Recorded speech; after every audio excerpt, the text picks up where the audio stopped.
할렐루야, 좋은 아침입니다. 오늘도 말씀으로 하루를 시작하는 은혜의 하루가 되기를 간절히 소망합니다. 계속해서 고린도전서 7장을 살펴보는 중에 있습니다. 오늘 본문 25절 말씀해 보시면 처녀에 대하여는 이라고 시작하고 있습니다. 그 당시에 이 딸의 결혼에 대한 결정권이 부모에게 있었는데요. 결혼하지 않은 이 딸을 둔 부모가 어떤 결정을 내려야 하는지, 어떻게 하는 것이 주님의 뜻인지를 알 수가 없어서 이 바울에게 어떤 답을 요청했던 걸로 보입니다. 바울은 고린도 교회가 처녀에 대해서 질문을 했지만 오늘 25절 말씀에서 언급하고 있는 바와 같이 내가 주께 받은 계명이 없으되, 그러니까 예수님의 공생의 기간에도 특별히 여기에 대해서 하신 말씀이 없고 또 특별히 하나님으로부터 주어진 어떤 계시가 없었다라는 뜻이기도 하죠.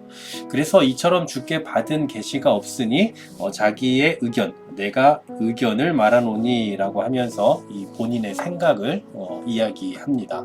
먼저 바울은 이 26절 말씀해 보시면 처녀에 대한 이 자기의 생각을 이야기하는데요. 사람이 그냥 지내는 것이 좋으니라 라고 말씀을 하고 있습니다.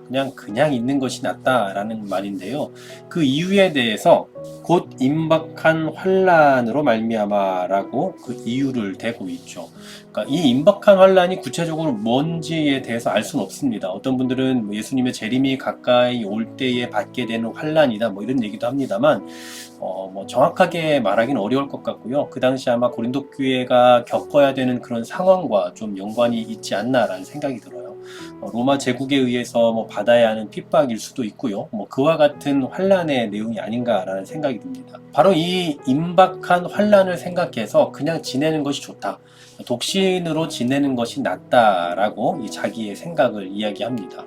그러면서 27절 말씀해 보시면 아내에게 매였느냐 노이기를 구하지 말라, 또 아내에게서 노였느냐 아내를 구하지 말라라고 말씀을 하죠. 그러니까 결혼을 했으면 결혼한 대로 지내고 결혼하지 않았으면 결혼하지 않은 대로 지내어 각각의 처지에 머물러라, 이런 의미입니다. 더 구체적으로 28절에 보시면 장가가도 죄 짓는 것이 아니고 시집가도 죄 짓는 것이 아니다라고 말씀을 하고 있죠. 어떤 처지가 됐든 그냥 지금에 머물러 있는 그대로 사는 것이 낫겠다, 이런 이야기예요. 그러니까 바울이 독신으로 사는 것을 더 강요했다거나 아니면 독신으로 사는 것을 결혼보다 더 나은 하나님의 뜻이다라고 말했다라고 봐서는 안 될 것 같습니다. 결혼을 해서 사나 아니면 독신으로 사나 각자 하나님께서 주신 대로 그 은사대로 살아가는 것이지 어떤 특별한 하나님의 뜻이 있어서 무엇이 조금 더 낫다라고 그렇게 말할 수는 없는 부분이다라는 거죠. 그러면서 예수 그리스도께서 이제 다시 오시면 이 세상은 사라지게 될 텐데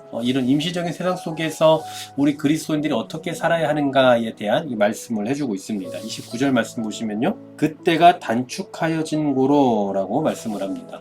어떤 때가 단축이 되었는지, 그러니까 그때가 도대체 뭘 의미하는지 정확하게 알 수는 없을 것 같습니다. 이것도 역시나 재림에 대한 이야기다라고 말하는 분들이 있지만 이것도 역시나 분명하게 확정지어 말하기는 어려울 것 같습니다. 아마도 26절에서 말씀했던 그 임박한 환난, 이것과 비슷한 그런 내용이 아닐까라는 생각을 해보는데요. 이런 환난이 단축되어졌습니다. 가까이 왔으니 이제 아내가 있는 자들은 그냥 없는 것 같이 하라라고 말씀을 해요.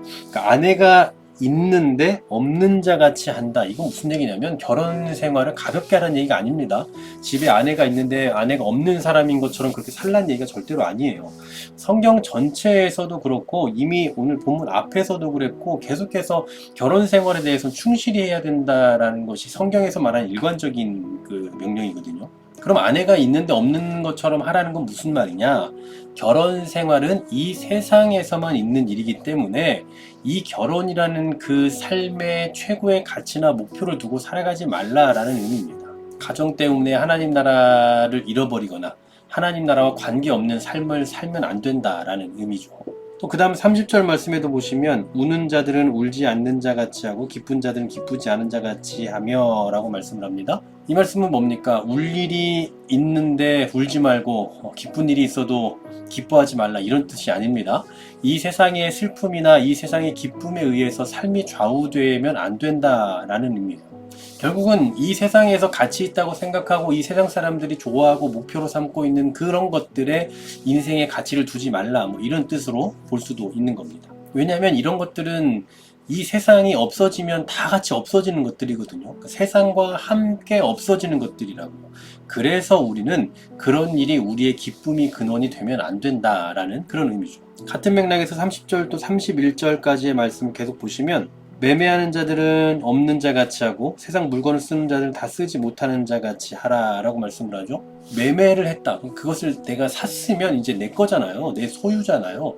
그런데 이 세상의 물건을 가졌다고 해도 그것을 영구적인 내 소유처럼 생각하지 말라라는 거예요. 그건 왜 그러냐면 그것이 우리의 행복을 보장하고 삶을 보장해 주는 것처럼 그렇게 여길까봐 그런 겁니다. 그런 것에 빠지거나 그런 것에 얽매여서 종이 되는 삶을 살면 안 된다. 왜냐하면 31절에서 말씀하죠. 이 세상의 외형은 지나감이니라. 이 세상은 결국 지나가고 마는 거라고. 이 세상에 살면서 잠깐 사용하고 가야 될 것들인데 마치 그런 것들이 내 삶의 전부인 것처럼 그렇게 매달리고 살아간다면 그거는 그리스도인다운 삶이 될 수 없다라는 겁니다. 우리 그리스도인들의 삶은 어때야 됩니까? 오직 하나님을 의존하는 방식으로 살아가야 되겠죠. 사실 오늘 본문이 다 그렇습니다. 결혼을 해도 좋고 하지 않아도 좋다. 매매를 하긴 했지만 그것에 얽매이는 삶을 살지 말아라. 아내가 있고 남편이 있지만 아내가 있고 남편이 있는 것처럼 너무나 거기에 얽매이는 삶을 살지 말아라. 자칫하면 굉장히 어떤 방관하는 삶을 살고 뭔가 그 염세적인 그런 삶을 살라고 권하는 것처럼 보이지만 사실 오늘 31절 마지막에서 말씀하고 있는 이 세상의 외형은 지나감이니라, 이것이 모든 이 바울의 논리를 설명해 주는 그런 문장입니다. 앞서 이렇게 하라고 얘기했던 그 모든 이유는 바로 이것 때문인 거예요. 이 세상의 외형은 지나가기 때문에, 결국은 끝나기 때문에. 그러니 우리는 세상의 것을 의존하는 것이 아니라 하나님을 의존하는 방식으로 살아야 하는 것이다 라고 말씀하고 있는 겁니다.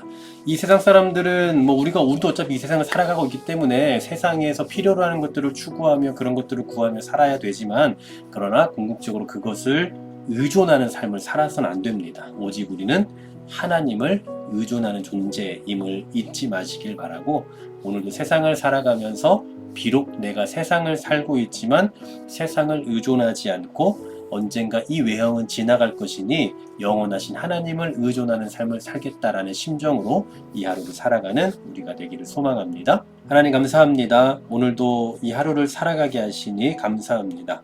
이 세상은 결국 지나가고 말 것이고 이 세상의 외형은 결국 지나갈 것이라는 이 말씀 앞에서 우리가 무엇을 의존하며 살아가는 것이 합리적이고 합당한 그리스도인의 삶인지를 다시 한번 생각하는 이 아침 되게 하시고, 세상을 살지만 세상을 의존하지 않고 하나님을 의존하며 살아가는 우리가 되게 하여 주시옵소서. 예수 그리스도의 이름으로 기도하옵나이다. 아멘.